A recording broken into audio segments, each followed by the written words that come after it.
So hello guys, আপনারা তো দেখেছিলেন বাঁশবাগানের ভূত পার্ট 5। আজকে নিয়ে চলে আসলাম পার্ট 6। চাচার ম্যানেজার আমাদের কাছে বলল, চাচা কাল রাত্রেবেলা ছাদ থেকে লাফ দিয়ে মারা গেছে।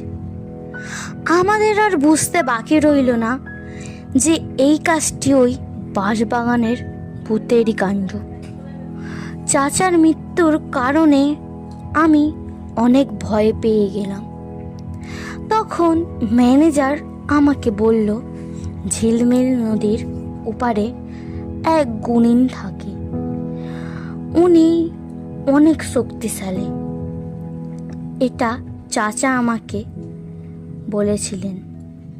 চাচার মৃত্যুর জন্য আমাদের অনেক খারাপ লাগছিল, কিন্তু আমি অসুস্থ হওয়ার কারণে বাবা মা আমাকে নিয়ে ওই ঝিলমিল নদীর ওপারে গুণিনের কাছে নিয়ে গেল। ওখানে গিয়ে দেখলাম আরও একটা আজব কাণ্ড। গুণিন একটা রোগীর গায়ে ফুঁক দিলেন, তারপর রোগীর ঘায়ে ভরে গেল।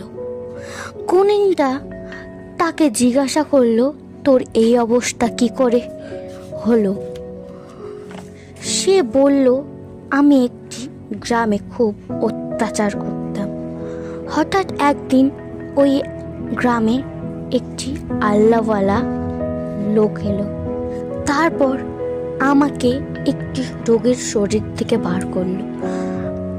আমাকে বলল, তুই এইভাবে মানুষকে জ্বালাতন করিস না, তুই ভালো হয়ে যা, নইলে আমি তোকে জ্বালিয়ে পুড়িয়ে শেষ করে দেব। আমি বললাম, ছেড়ে দাও আমাকে, আর কোনোদিন কাউকে ধরবো না। তারপরে ওই আল্লাহওয়ালা লোকটি আমাকে ছেড়ে দিল। পরের দিন আমি আবার একজনকে ধরলাম।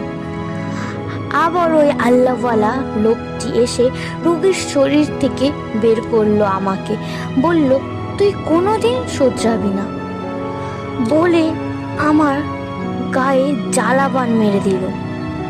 সেই থেকে আমার সারা শরীরে চুলকাতে ঘায়ে ভরে গেছে। হ্যালো গাইস, আপনারা যদি বাঁশবাগানের পার্ট 7 দেখতে চান অবশ্যই কমেন্টস করবে এবং লাইক সাবস্ক্রাইব করে। আর এই গল্পটা কেমন লাগলো অবশ্যই বলবেন।